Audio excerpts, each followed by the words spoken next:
Sang pemuda memakai topeng kulit sapi. Kemudian petani membantu menutupi tubuhnya dengan jubah. Anehnya, setelah dia tertidur, ia tiba-tiba berubah menjadi seekor sapi kuning. Sang ayah yang tidak tahu apa-apa malah membawanya pulang. Dia membantu mengolah ladang. Bahkan menarik pulang kayu seberat 300 pon. Kadang-kadang membawa garam kasar 700 pon ke pasar untuk dijual. Pemuda ini dulunya murid yang buruk di kelas. Selain buruk dalam pelajaran, dia suka tidur-tiduran. Gurunya sangat marah, tapi tidak tahu harus bagaimana mengatasinya.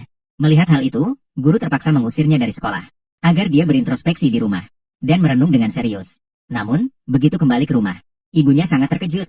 Saat ditanya, dia tetap diam. Namun ayahnya keras. Tanpa menunggu istrinya berkata apa-apa, suaminya langsung tahu bahwa anak ini pasti sering mengantuk di kelas. Dipaksa keluar kelas oleh guru. Lalu sang ayah tua meraih kerah bajunya. Aku hampir saja memukulnya. Namun disudahi oleh istri yang lembut hati. Ibunya melihat kejadian. Akhirnya anak tersebut harus segera kembali ke sekolah. Jika punya mobil bagus, dia tidak akan begitu lelah jika kembali ke sekolah dengan mobil. Berbicara tentang mobil, seperti saya, hanya membeli mobil bekas Cherry Tiggo di Guazi. Lebih murah beberapa puluh ribu dibanding mobil baru. Saat ini, harga mobil baru turun dengan cepat. Guazi sangat menguntungkan. Saat ini, ada diskon kacang mete. Ribuan mobil bekas energi baru mulai dari diskon 50%. Setiap mobil di Guazi telah melalui pemeriksaan profesional resmi. Bahkan bisa dicoba selama 3 hari. Jika punya mobil bekas, bisa dilelang di Guazi. Beli dan jual mobil bekas, Guazi yang tepat. Namun pemuda itu tidak suka belajar. Setiap hari membaca buku, tidak sebaik tidur di bawah pohon. Seringkali membayangkan bisa jadi santai seperti sapi. Tanpa khawatir. Makan kenyang lalu tidur. Betapa menyenangkan. Namun pada saat itu juga, dia tiba-tiba melihat seorang kakek sedang mengaduk-aduk sesuatu di bawah pohon besar. Dia datang dan bertanya. Ternyata ini hanya topeng kulit sapi biasa. Namun petani tidak berpikiran demikian. Jangan meremehkan topeng ini. Jika dipakai, bisa berubah menjadi sapi kuning. Si pemuda pun agak ragu-ragu. Melihat ini, petani langsung bertaruh dengannya. Jika sudah dipakai, jangan menyesal. Dia tetap tidak percaya pada hal itu.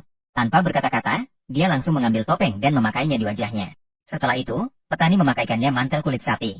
Ketika dia tertidur lelap, tiba-tiba ia berubah menjadi sapi kuning. Ayah yang lewat tanpa diduga, malah mengira ini adalah sapi kuning yang hilang 4 tahun lalu. Dia langsung menariknya dengan tali jerami untuk membawanya pulang dan bekerja di ladang. Namun hari-harinya tidak seperti yang diharapkan si pemuda. Ayahnya membuatnya bekerja di ladang sepanjang hari. Akibat bekerja keras terus-menerus, dia pingsan. Awalnya dianggap sapi kuning malas. Ayah meraih tongkat kemudian memukul ke arah kepalanya. Untungnya istri datang tepat waktu, menghentikan tindakan kasar suaminya. Sejak berubah menjadi sapi, ia kehilangan kemampuan berbahasa manusia. Melihat sapi meludah putih, suaminya membuka mulut sapi untuk mendiagnosis. Menemukan sapi sudah hampir. Istri merasa berat hati, namun tidak bisa berbuat banyak. Keesokan paginya, suami memutuskan membawa sapi ke pasar, menjualnya kepada pedagang sapi. Menjual sapi dengan harga 8 keping uang. Melihat ayah pergi, sapi itu berteriak keras, namun tidak berhasil mengeluarkan kata-kata manusia. Jika jatuh ke tangan tukang daging, dia pasti akan mati. Untuk bertahan hidup, dia menjatuhkan pedagang sapi, dan segera melarikan diri ke gunung. Belasan pria berotot memegang tongkat kayu mengejarnya. Hanya dengan sedikit tenaga terakhir, dia mengerahkan tenaganya untuk menindih pohon besar dengan kepalanya. Mengakibatkan pohon itu berguling ke bawah bukit dan menimpa si tukang daging. Tidak tahu sudah berapa jauh ia berjalan. Akhirnya dia dikejar dan disusul oleh tukang daging yang datang. Dia berlari ke tebing yang curam. Di sini sangat dalam dan tak berdasar. Jika jatuh ke dasar lembah, pasti hancur menjadi bubur daging. Jika ditangkap kembali oleh tukang daging dan dibawa ke tempat pemotongan, akan berakhir menjadi daging cincang. Meskipun harus terjun ke jurang, dia tak ingin menjadi steak di meja makan manusia. Dia mundur perlahan-lahan. Tiba-tiba kakinya tergelincir. Akhirnya mengakhiri hidupnya sendiri.